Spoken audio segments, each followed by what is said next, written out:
Hollywood की नकल पे बना बॉलीवुड। बॉलीवुड जो बम्बई की शान था, पहचान था, और वहीं से निकली थी एक से एक नायाब फिल्में। दिलीप कुमार हो, देवानंद हो, राज कपूर हो।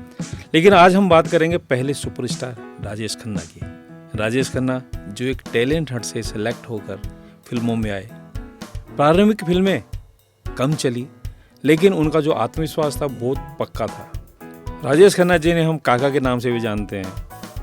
बहुत ही मिलनसार है, लेकिन जैसे जैसे सफलता ने उनके कदम चूमे तो लोगों ने उसे अभिमानी भी कहा, जो कि उनका स्वाभिमान था। मैंने खुद ने जब बॉम्बे गया तो रात को 12 बजे उनके बंगले के बाहर लड़कियों को कार को चूमते हुए देखा। दीवानगी थी उस जमाने में। खून से लेटर लिखा करती थी काका को। और काका जी के बारे में प्राय कहा जाता था, जिस फिल्म से उनका नाम जुड़ गया, आर.डी. बर्मन का म्यूजिक हुआ, शक्ति सावंत की डायरेक्शन हुई, तो वो फिल्म सुपरहिट होती ही होती थी। शर्मिला टैगोर के साथ में पहली फिल्म आराधना, जिसने एक नया रिकॉर्ड बनाया। उसी समय उनके द्वारा फिल्माया गया एक गीत हमेशा हिस्ट्री में याद किया जाएगा। वन शॉट में वो पूरा गाना लिया गया था। 2 दिन तक उस फिल्म की लाइटिंग हुई, नटराज स्टूडियो में उसकी रिहर्सल होती रही, और जब गाने को शूट किया गया तो 1 शॉट में वो गाना कंप्लीट किया गया। बहुत ही रोमांचक गाना था, शेड्यूल सॉन्ग था। और उस फिल्म को देखकर पटौदी साहब बार बार शर्मिला को देख रहे थे, लेकिन शर्मिला टैगोर शर्मा रही थी। कारण था, उसी समय शर्मिला टैगोर की शादी नवाब पटौदी से हुई थी। फिल्म की सफलता और पर्सनल लाइफ अपने आप में अलग होती है, लेकिन काका ने जितनी हीरोइनों के साथ में किया, इतना रियलिस्टिक काम किया कि हर हीरोइन के साथ में उनका नाम जोड़ा ही जाता था। मुमताज़ के साथ में उनकी जोड़ी सुपरहिट हो रही। आपकी कसम का गाना उन्हें बुलंदियों पर ले आया। और राजेश खन्ना के बारे में इससे ज़्यादा मैं क्या कहूँ कि राजेश खन्ना अपनी स्टाइल के लिए जाने जाते थे, सुपरस्टार थे। उनकी हेयर स्टाइल, उनका नज़र झुका के ऊपर उठाना लड़कियों को दीवाना बना देता था। और बंधन फिल्म में उन्होंने एक ग्रामीण का जो रोल किया था, बिना बदरा के बजरिया कैसे बरसे, उस गाने ने भी अपना एक अलग अंदाज बनाया।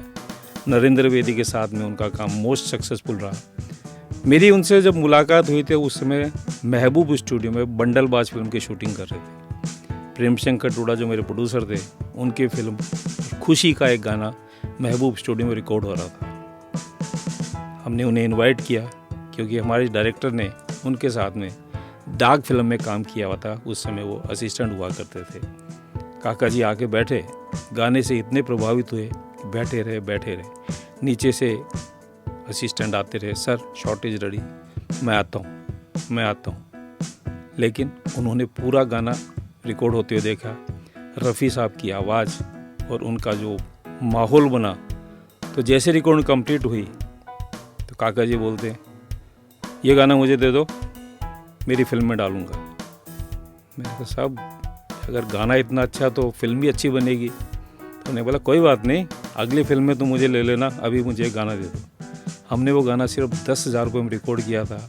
एंड काका जी ऑफर 50,000 फॉर दैट सॉन्ग। तो काका में एक आदत थी, कोई चीज़ अच्छी लगती थी तो वो चाहते थे कि वो मेरी ही फिल्म में होनी चाहिए। उन्होंने अपने सफलता के दौर के बाद में एक बार फिल्म बनाने की भी सोची, और उस फिल्म का मुहूर्त महबूब स्टूडियो में रखा।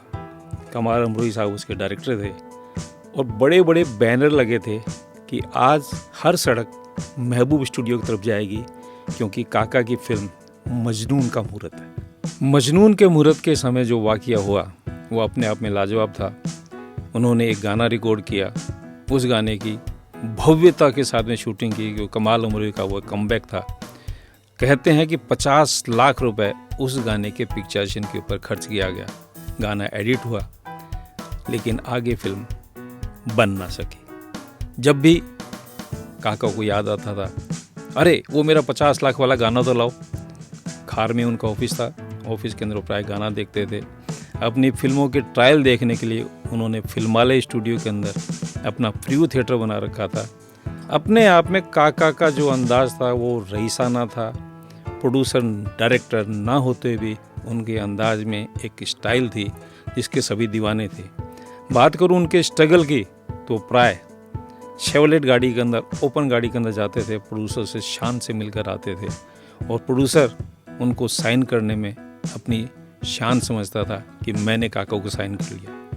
एक बार वो बीमार हो गए थे, पाइल्स का ऑपरेशन कराने के लिए हॉस्पिटल में एडमिट थे, तो कितने ही निर्माता उनके आजू बाजू के रूम के अंदर भी एडमिट हो गए थे कि काका जी से मिलने का मौका मिलेगा और मैं अपनी फिल्म के लिए उनसे डेट ले लूँगा, क्योंकि काका उस समय इतने बिजी थे, आउटडोर में फिल्में करते थे, इंडोर में सेट्स लगते थे, तो कीप ऑन वेटिंग चलता रहता था और काका अपने ही अंदाज में आते थे, अपने अंदाज में काम करते थे।